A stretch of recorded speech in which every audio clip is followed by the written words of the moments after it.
Okay, welcome to Ladies Parsha Shiur again. Parsha's Vayetzei. Vayetzei Yaakov, page 180 in the Gutnik Chumash, 181, and we're reading about This is a whole new chapter. I mean, it's a new chapter. It's a new Parsha. We're talking now. The whole focus is now on Yaakov. Last week the focus was on Yitzchak, although Yaakov, of course, played an important part towards the end of the Sedra. And now Yaakov was forced to run away from home, from Beersheba, because of what we call, and some would call it pikuach nefesh. Yes? What's pikuach nefesh? It's a matter of danger, matter of life and death, exactly, because Rivka understood that Esau was literally planning to murder Yaakov for having having engineered that the brachas, the blessings, should come to him, Yaakov, instead of Esau. So Rivka says to Yaakov, "You must go." And of course, she got Yitzchak on board, and they both sent Yaakov to go away to find a shidduch, to get married. And we find here this idea of leaving Beersheba. It's interesting because, we actually, there's a famous commentary called the Or HaChaim. You know Or HaChaim HaKadosh? Yeah. He lived in North Africa. He was very holy Sephardi Chacham.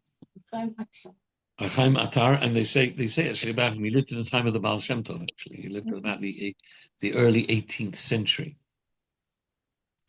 And they say about the Or HaChaim, he was such a holy chap, and I don't know who said it, but they say that had the Or HaChaim and the Baal Shem Tov met, Mashiach would have come. Oh.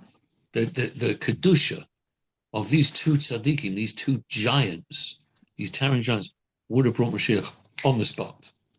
But it was never to, they never actually met. One was obviously north. There was the Mediterranean Sea in between. It was a little bit hard in those days. They weren't exactly doing ferries, from Tunis to Brindisi and all this sort of stuff going on over there. So they never met. But Or HaChaim says that this idea of Yaakov leaving Beersheba is it's a beautiful remez. It's a hint to the soul itself. The mission of the soul starts off in heaven, Beersheba. That's right. The water. It's drawing water upstairs in the Shemayim, and the soul comes down into this world and goes Charana. Charana is that town, the horrible town, where Haran means like anger. The Hashem is angry, and it represents the body. It represents the body. So the soul comes down into the body, which is like it's like a kind of a snake skin. And it's all trying to deter the soul from accomplishing its mission. But of course, that decline from heaven all the way down to Charana actually is in order that the neshama should come back afterwards and have an aliyah, even though it may be going through a challenging, difficult part up until that time. So this is what Or HaChaim says. That there's a beautiful a metaphor on this idea. Now, the first question we might want to ask, and we ask Rashi comments on the word Vayetzei, and Rashi says, one of the things he says is that when a tzaddik leaves a town, the shine of the town goes, the glory of the town, the beauty of the town, it goes. The tzaddik leaves, it goes. That's why he's saying, like, even when the soul comes down to this world, it loses a shine. It loses its shine. Yeah? It loses its shine because it's not upstairs in Shemayim having such a wonderful, glorious time. So it loses its shine. Now, the interesting thing is, we do read that in last week's Parsha, we actually read that Yaakov left Beersheba in last week's Sedra. Okay, in fact, if you don't believe me, I'm sure you do. But if you look, if you just turn back one page, and you'll see in verse Hey, on page 178, 179, verse 5, Yitzhak sent Yaakov, and he went to Padan Aram, which of course that's that place, to love him, son of a son, Amariah, right? He went there. Well, we do have a principle. Hello, ladies. We have a principle that we don't repeat anything in the Torah. We don't repeat anything.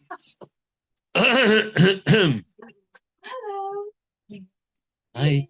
We have a principle that we don't repeat anything in the Torah. And therefore the question is, well, why are we saying Vayetzei Yaakov? He went out in this week's Parsha. We know he went. His parents told him and he sent them. And Rashi, when it says that he left, it doesn't say last week, Cedra, oh, he left, the shine went, the glory went, the beauty went of that town.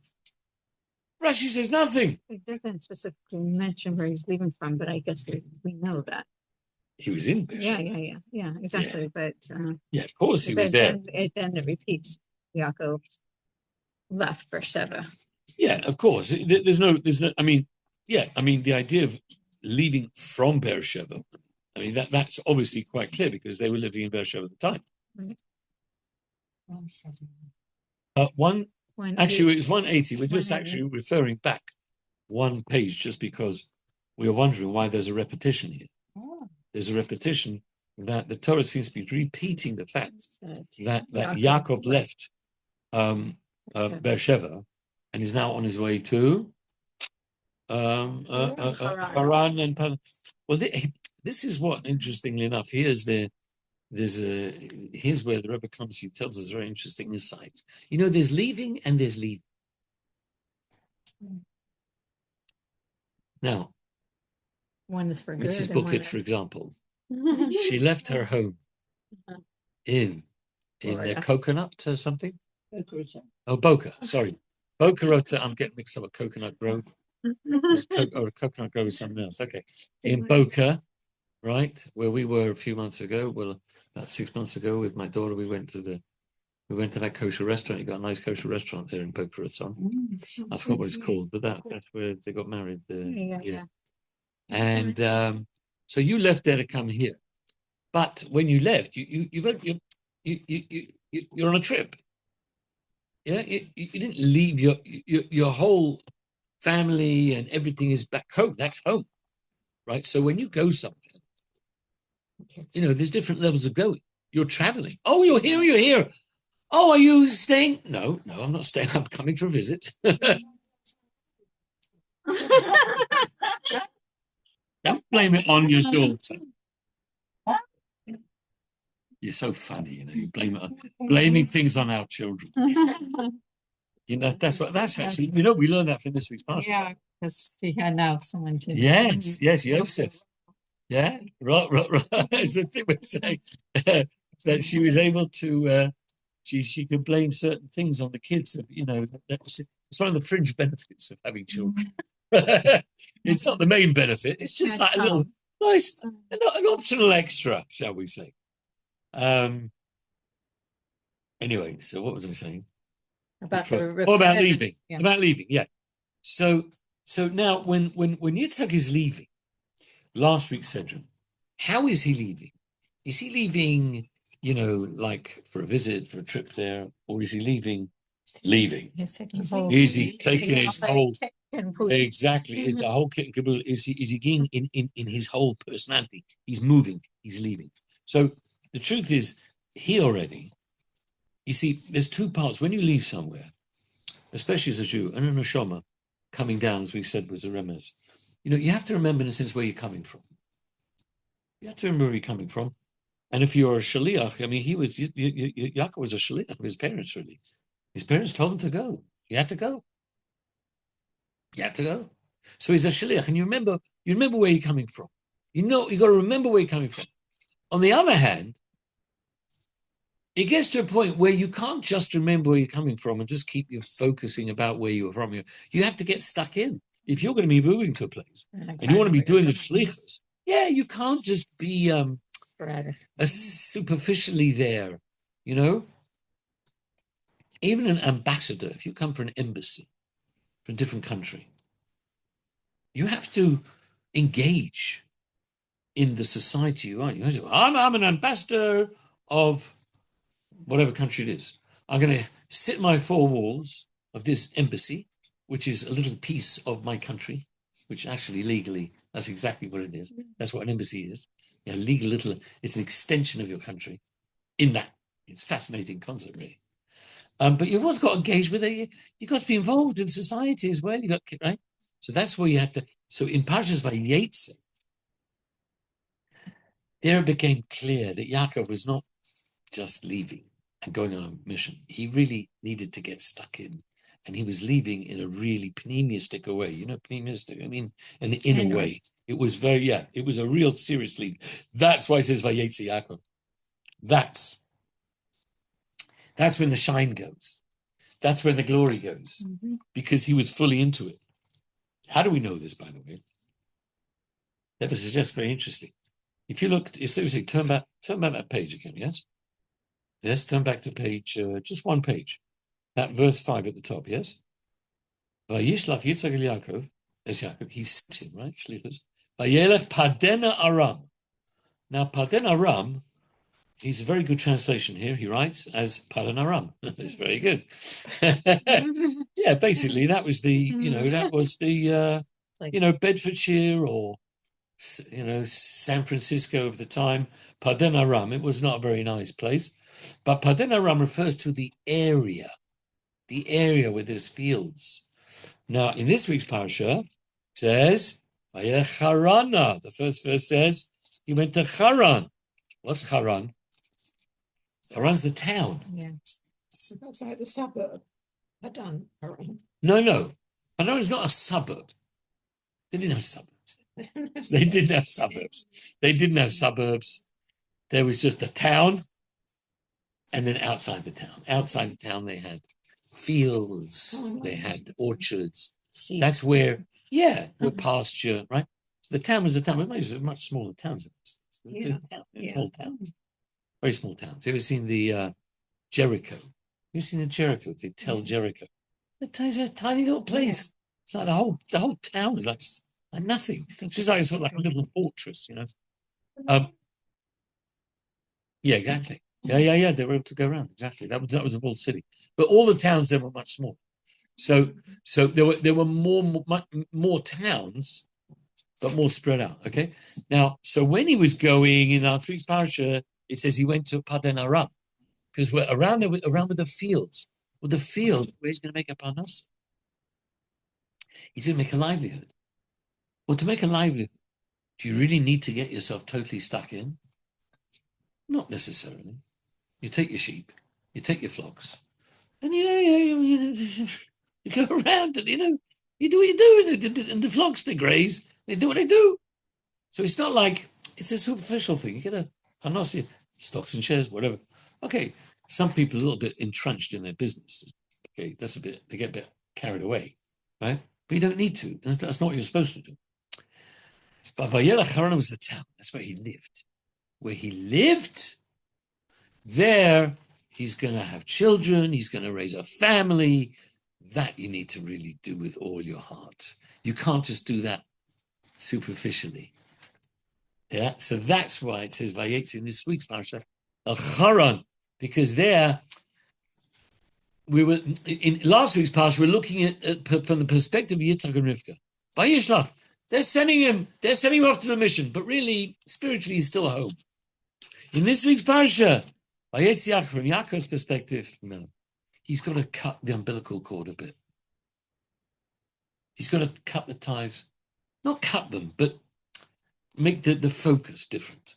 The focus is not where I'm coming from, although I will always remember where I'm coming from.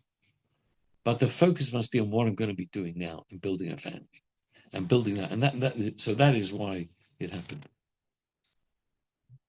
Now, of course, we've asked this before. I don't know if you remember, but we did ask before. How could you say the shine is gone, the glory's gone? What about Yitzhak and Rivka? They were still there. They were still behind in Beersheba. So what? This yesterday. Oh, did you have this yesterday? Oh, okay. Sorry? They become 18. They become old people. What's The AK? blood- Oh, AK. Because he was blind, it was as if he was dead. That's what we learned yesterday. It was not. What about Rivka? She was a tzaddikas. Yeah, because she had to look after him. She had to look couldn't after. go Very out good. and do deeds. Exactly. Primary carer. Yes, she was primary carer with no allowance, nothing from Reeves. She wouldn't have anything from the on Yeah, the she would budget. have been all right in this budget. Oh, Yeah. oh yeah. Oh, primary carers got some extra stuff, did they? Okay. Anyway, so who was the one who was really out and about was Yaakov. You're right, because Yitzhak was at home. Now, of course, the foundation of the city is the tzaddikim. So Yitzhak still and Rivka did keep going. Otherwise, the city would have gone completely to pot. Beersheba would have gone to pot. Well, once he was blind, he couldn't get out there, could he? Exactly. He was stuck in the home. And Rivka had to pretty much look after him. So therefore, It's specific to that. Yaakov had more impact on the city. So when he was gone, there was no impact anymore. But the foundation was there of righteousness. That's why the town still existed. Yeah. It's Sorry. exclusive to if someone is blind, or in this case, Yitzhak. In terms of hearing, that's like a whole different loss of hearing, or No, he did not see him. no, I'm saying though, it's not considered as, It's bad. yeah. What, to lose hearing? Yeah, no, I'm saying like to equate it with death is pretty severe. It's as if Oh. he's dead. Does it say he was dead? Does it say Like he's like death. Wait a minute. Does it say he was like But dead? what about like Hello? someone loses sight? He says, What about loss of hearing? Does it say he was dead? But like the same with hearing, though, because you can't hear. Right. You can't hear Megillah. You can't hear. I'm not sure about the dead. I know it says that Yaakov. They said It says light. He says Yaakov was considered dead because he didn't have any money. oh, really? That's what it says. Yes, there's a different thing. No, Yaakov. No, he was left literally penniless. Look, let's not get First of all, carried away. Yaakov didn't have a penny. He had it all stolen. Everything was stolen from him, right? When he went, because Eliphaz, Eliphaz, the son of Esau, was told to go and chase after him and kill him. Don't let my brother go to. When you kill him, Marshall, I'm sending you to kill him. He was really angry. Esau was very angry. So Eliphaz went, Dad told me to go and kill him. Anyway, so he overpowered him at one point when he was on his way. He's just about to kill him, and he's, I can't do this. I grew up in Abraham's house, Yitzchak's house. I just can't do this. So he says to Yaakov, look, what am I going to do? I can't kill you. But Dad told me to do something. What do you want me to do already? So he said, all right, I've got an idea. He says, why don't you take all my money? And a poor person is considered like a dead person. So you could tell your dad, you killed me. oh my God. Okay, that's what he said. So that's what he says about, but it does language. He was called by his, there is a language there that he was stuck in the house and stuff. It may be says that he was dead. I'm not sure, but anyway, he was certainly didn't have the impact on the city. Because he was in a factory, he couldn't walk around. Yaakov was one walking around town and doing what he needed to do, and Rivka would have also been going around, but she couldn't because she had to attend to her husband. Correct. So that's why, that's why things. That's why he left. Okay. Yeah. So that's why once again, just to read the point that once Yaakov left his whole heart and soul, then you can say that the shine went away. Okay. Now, just asking, just by the way, just want to do. Did you discuss yesterday about how Yaakov was able to marry two sisters? We didn't go into He didn't go into. Okay. Well, okay. So Yeah, So because that's, yeah. that's a problem. This is an interesting question, of course. Once we go, of course, he has his dream and this and the other, and then we know he comes and he falls in love with Rachel. And somebody was mentioning this. She said, "How could he just kissed her?" Yeah, This is- it's a good question. Well, it's a good question when you if you Read it literally. if you read no literally Okay. you cannot take anything in the Torah not literally Right. unless you have a tradition where it says you don't read this literally. Like, for example, an eye for an eye, a tooth for a tooth. Yes. Well, no, everybody does. There's no tradition that is not literal.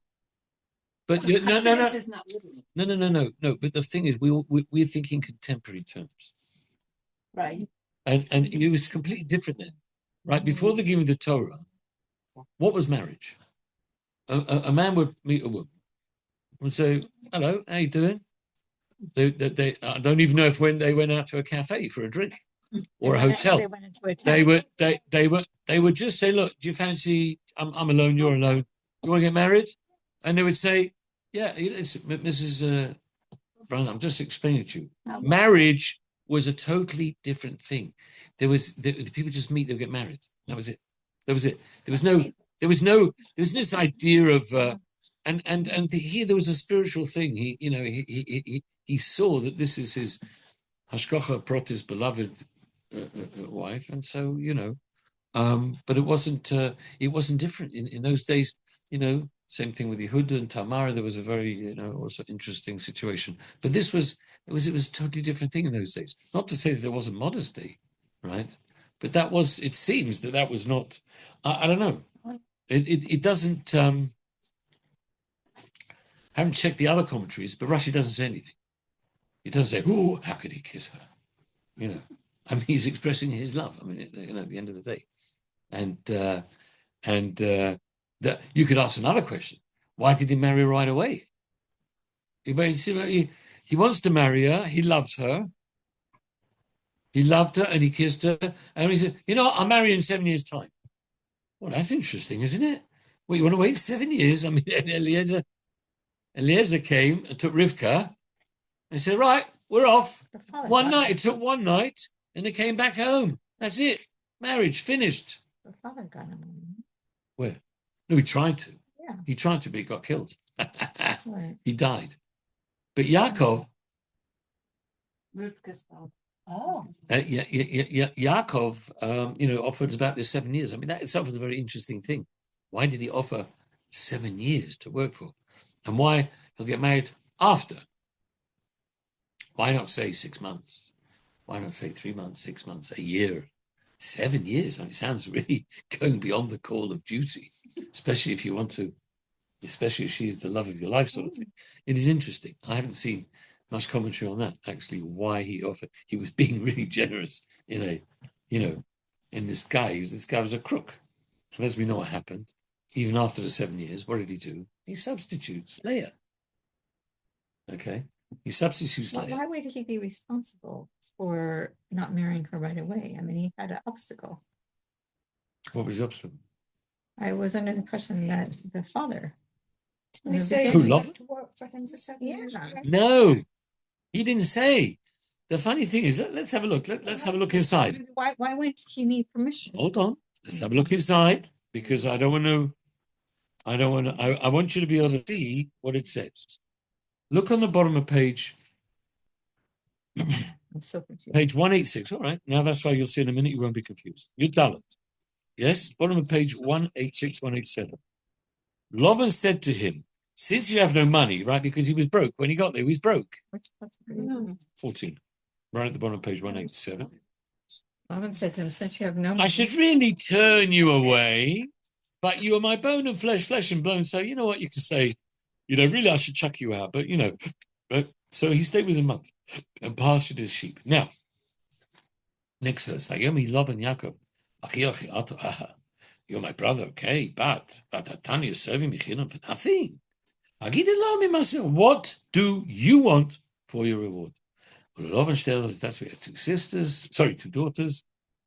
And then verse Ches 18. Oh, I Vayegav see. Yaakov, I will serve you for 7 years with your daughter. Yaakov offered.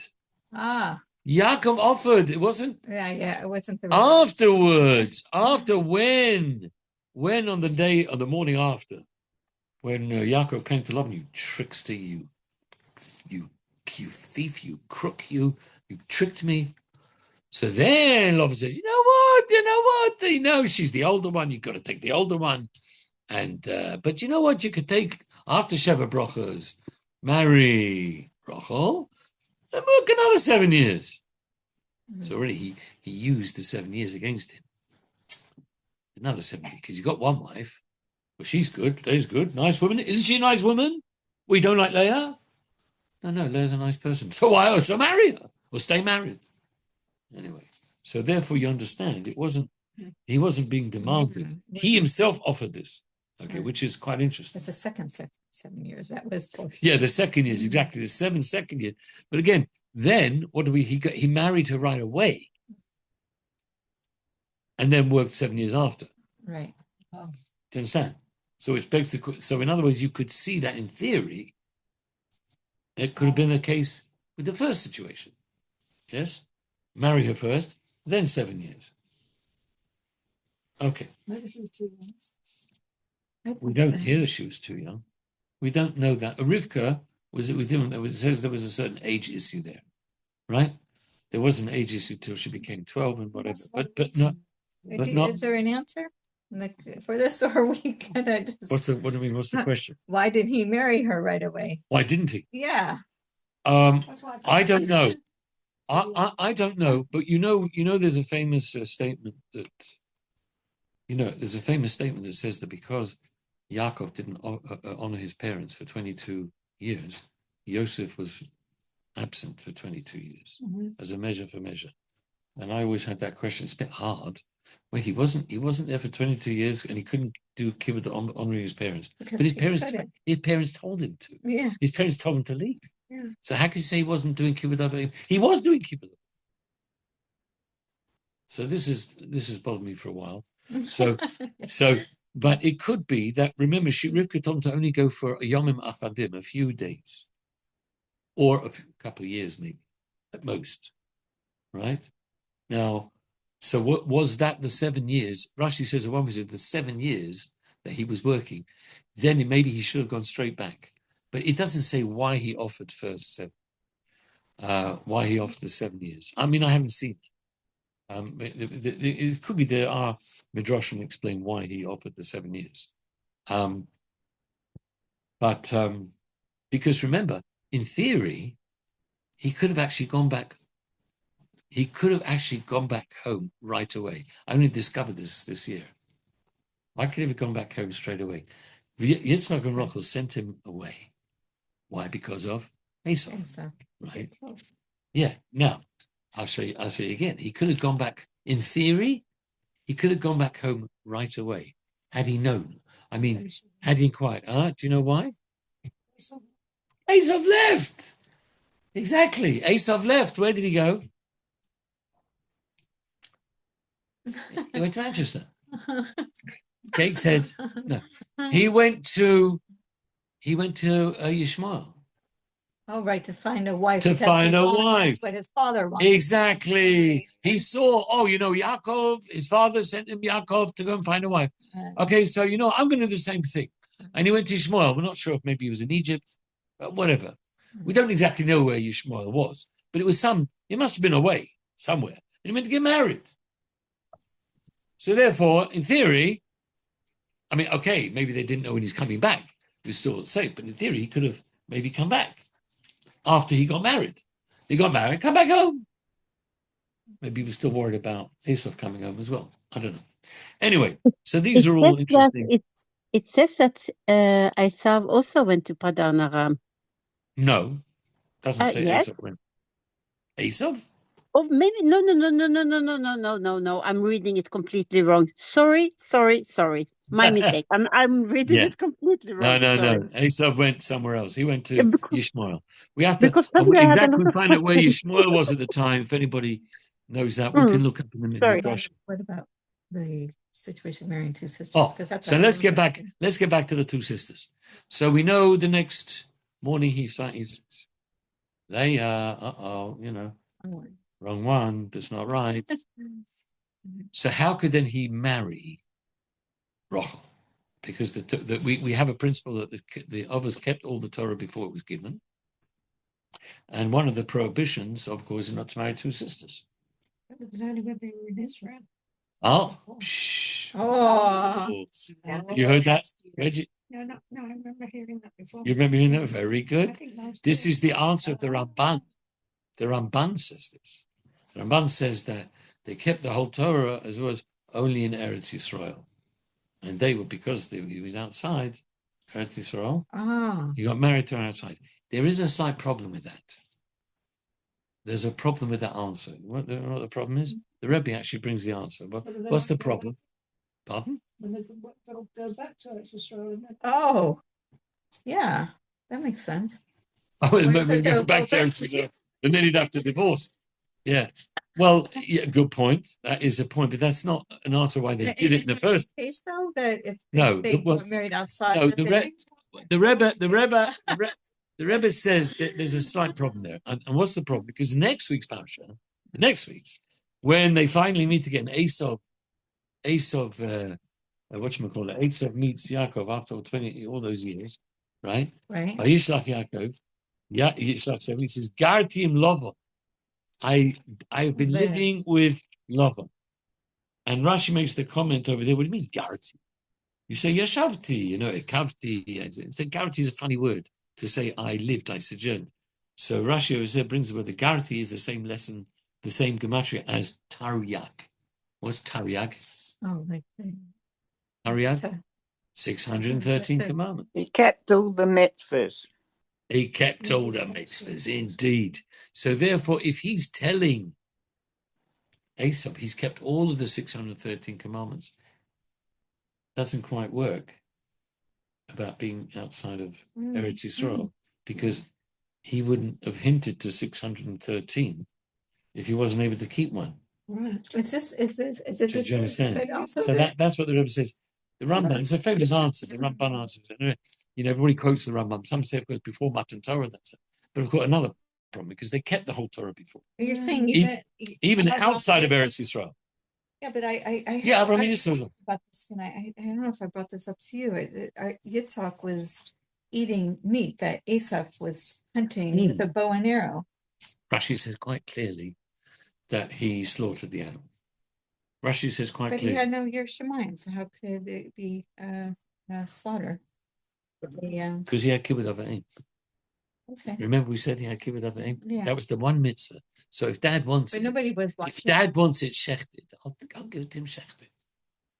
I'll give it to shechted. That's our on Dad. Shchita. It's a thing. No, don't think so. No, can you hit it with an arrow, Wounded. wound it, and then Not sure.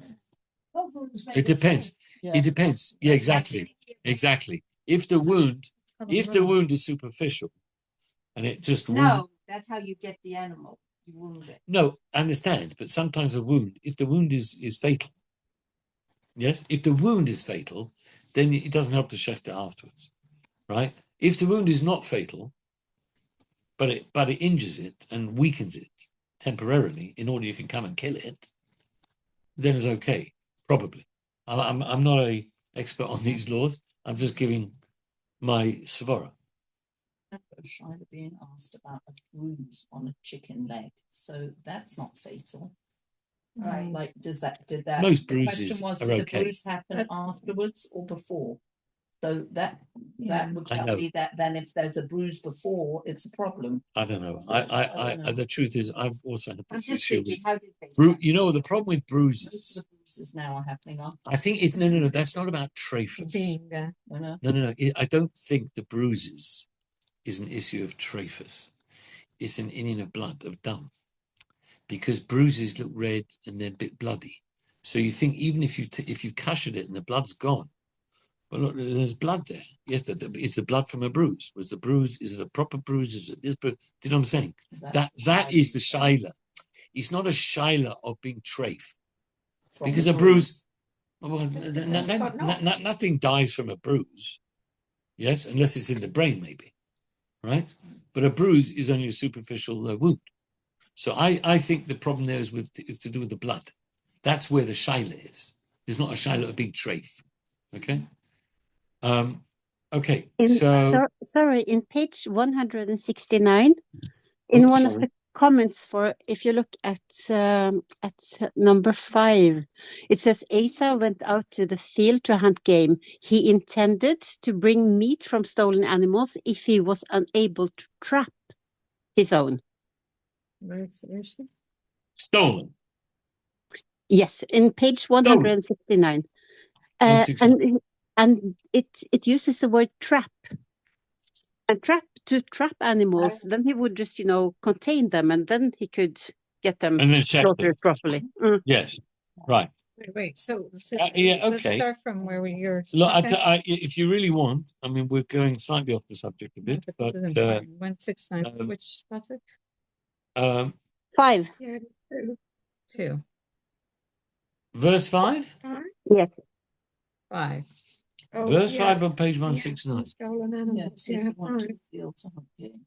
Yeah, now if you look at the... Look at 2, it says. Yeah, so it's from like a stolen animal, and you're telling me that he did a kosher sita on it. Here, look From a at no, stolen look at animal. verse 3. Look at verse 3, just 1 second. Look at verse 3. Verse 3 says, look what it says, verse 3. Sharpen your tools, take your sword and your bow, and go out to the field to hunt game for me. Right, now look what Rashi says. Telyacha was to hang it up. That bow, or whatever it was, Telyacha is it says sono means loshon hashchaza. Rashi says to sharpen. Right? Emash is a sakin, aval masin el gabi chaverta. So in other words, you've got to make sure that the knife should be, Rashi says, chadei tzadchincha v'shchoit yofa. You should shecht it nicely. Okay. Sheloi tachilein nevela. Do not give me a nevela. Nevela means if it wasn't shechted properly. Okay, So no, we I were talking- understand, but now we have another problem that's from a stolen. Okay, that's why Rashi that's a said, little bit of an no, in issue. verse 3, v'tzudali, yes, the word in this verse 3 says v'tzudali. Rashi says, mina hefker. Oh, like free. Not yeah. not from theft. Oh, it was only his intention, but then he decided. Okay, Exactly. it's better. Yitzhak said, make sure it's not somebody else's. And Asa said to himself, well, you know what, I'll do what I can do. If I can find something, I'll find something. If not, I'll steal it. I'm just Do you know what I'm wondering saying? if there was like a mishkiach to make sure that he was. No, there was no mashkiach, not Bethdin or Kedusha. Okay, or even federation. Was there federation? No federation. Anyway, back to the situation and back to the question. The original question was, 2 sisters. how can he marry 2 sisters? All right. So now we come on. There's 2 answers basically we can give to this. One answer is that if you look at if you understand, when we say that the Obbers kept the Torah before it was given, yeah? In what way did they keep it? What do you mean they kept it? It says, right, it doesn't say Tariq mitzvahs like we said next week, Shomarti. They kept Guarded. them. Now, oh God.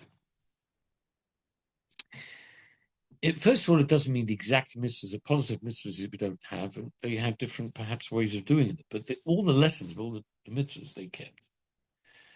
But did they keep them because they had to keep them?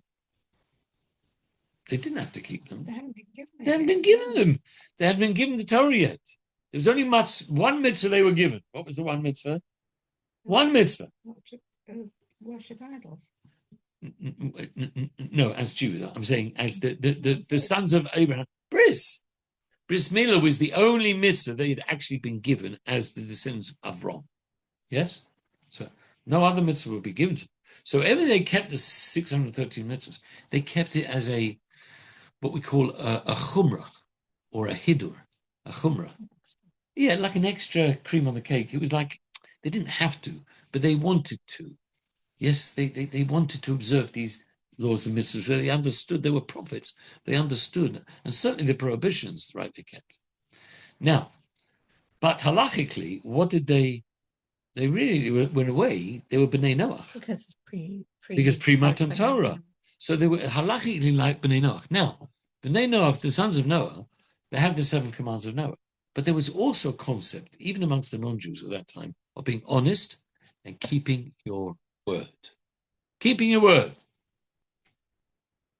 That is something that even Lavan, when Yaakov confronted Lavan and said, how could you trick me? So he himself had to kind of get out of that accusation that he was being tricked, right? Because you're not allowed to trick somebody officially. He said, oh, no, she's the oldest, and we don't do this, we don't do that, we have to marry off the oldest. He was trying to, he was being more deceptive, but the idea of deception was no good. You have to be honest, you have to keep your word.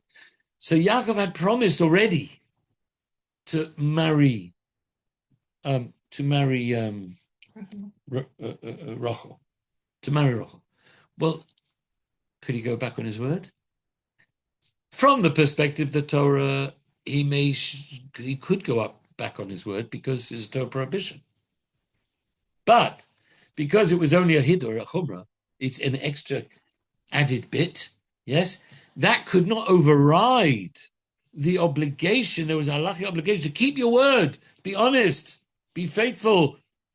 Yes, this is a transaction you have to do. You have to go through. You have to carry through with what you say you're going to do. They have no choice. So therefore, that was if I can use the word, that was a trump card, right? That trumped the obligation to be honest and decent and keep your word, trumped the extra chumrah, the hiddah of not marrying 2 sisters. But can I ask Do you understand? Yeah, but it was the first, in terms of halacha, a forced marriage would be considered still a kosher marriage. I mean, he was Forced? like, yeah, well, I mean, he was deceived. His intention was not to marry her. So in the first place, Oh, you mean, so your question, why didn't he divorce her? no, why is it considered a kosher hook in the first Well, place? funnily, that's actually a very interesting halacha. And here you see This whole that kavana. actually marriage depends more on the woman, Oh, the okay. consent of the woman, than the knowledge of the man. It's fascinating that the consent is crucial. If you don't have consent, like we learned from Rivka 2 weeks ago, they said, oh, let's call Rivka if she wants to get married or not. And she says, yes, I want to. I'm off. And even if you don't want, I'm going. Right? So if they call her consent, you need consent.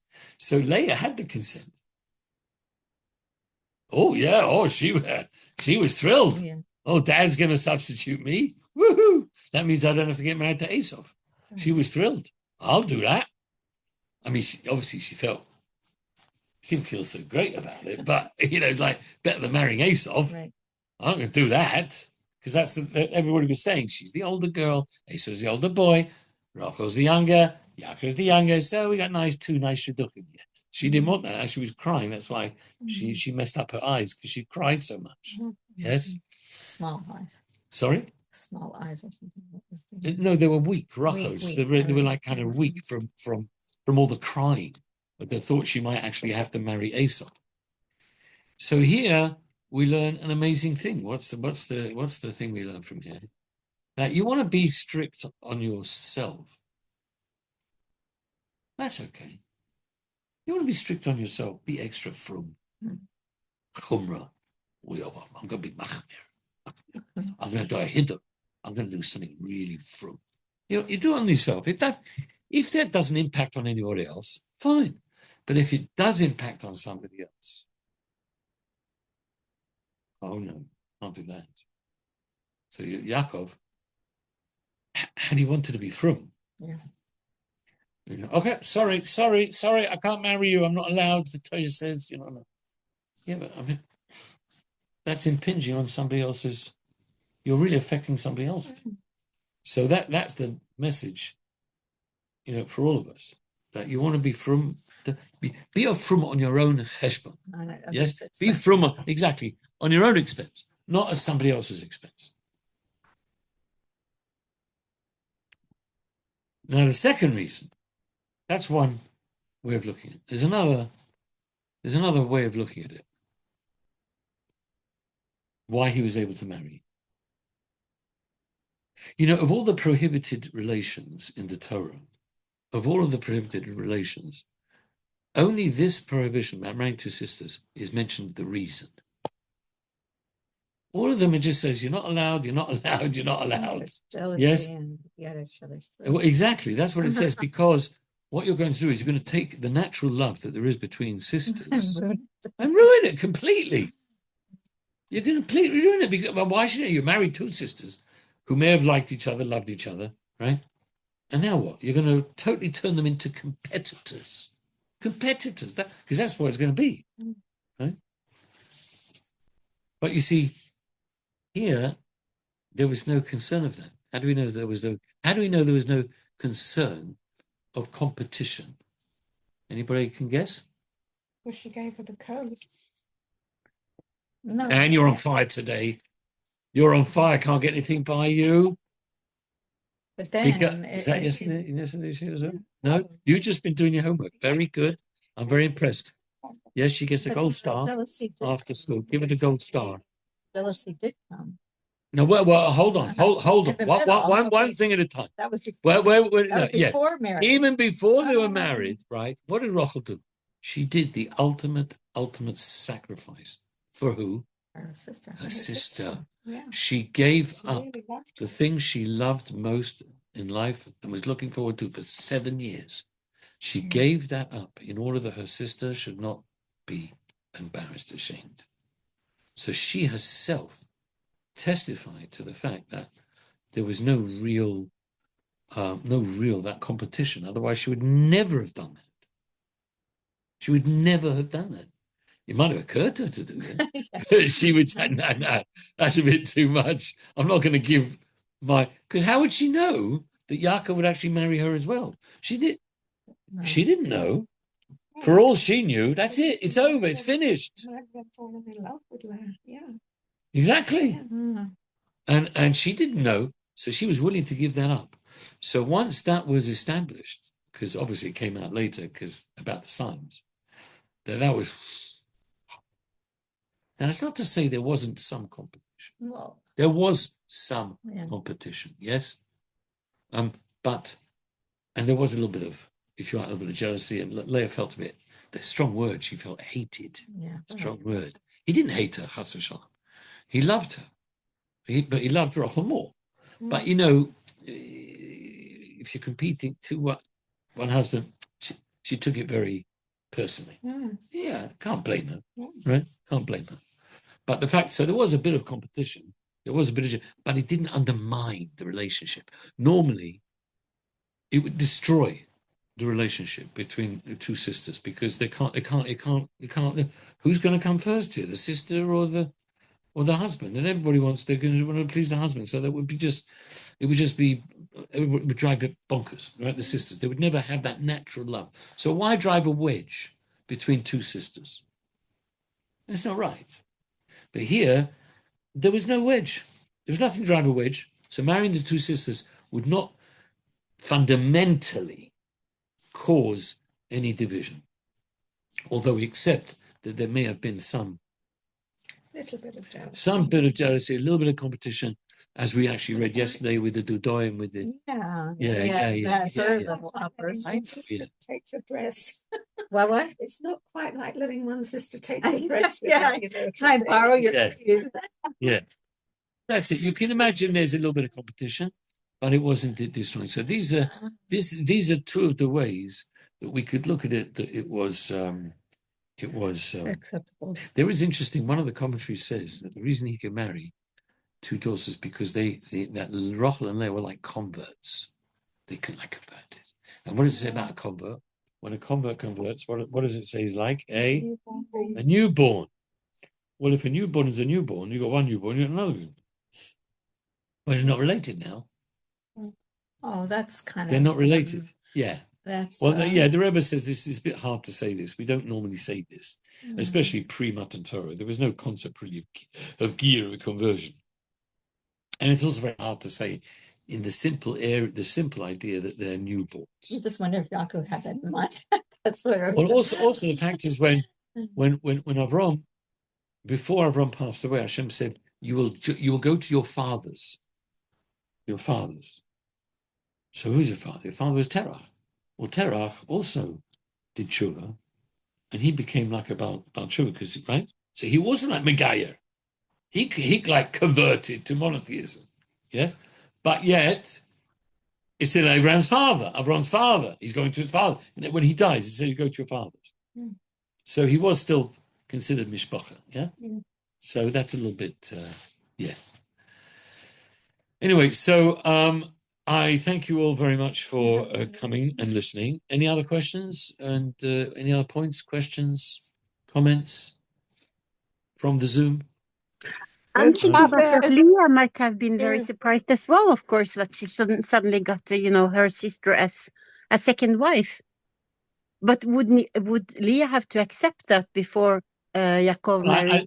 I think that was the last thing. Yes, she might have felt. She probably did feel a bit aggrieved, and that's what it says. She felt hated because, but at the end of the day, she probably understood. Sometimes you can understand things, but it doesn't mean it doesn't hurt. Yeah. Okay, I get it. I know why you did it. It makes sense. I don't have any tightness, but it still hurts. And I can't get over the hurt. So I think from Leah's perspective, we could say that she also agreed and felt, look, if he wants to marry Rachel as well, how could I can't possibly stand in his way. Because everybody knew that Rachel was his love, the love of his life. So she's going to say, you what? You're not marrying my sister, right? Yes. There's no way she would have ever done that. But at the end of the day, it wasn't easy for her. We know it wasn't easy. And that's why Hashem made it easier for her by giving her all these children. Like she got really she got 6 consolation prizes. Major 6 tribes,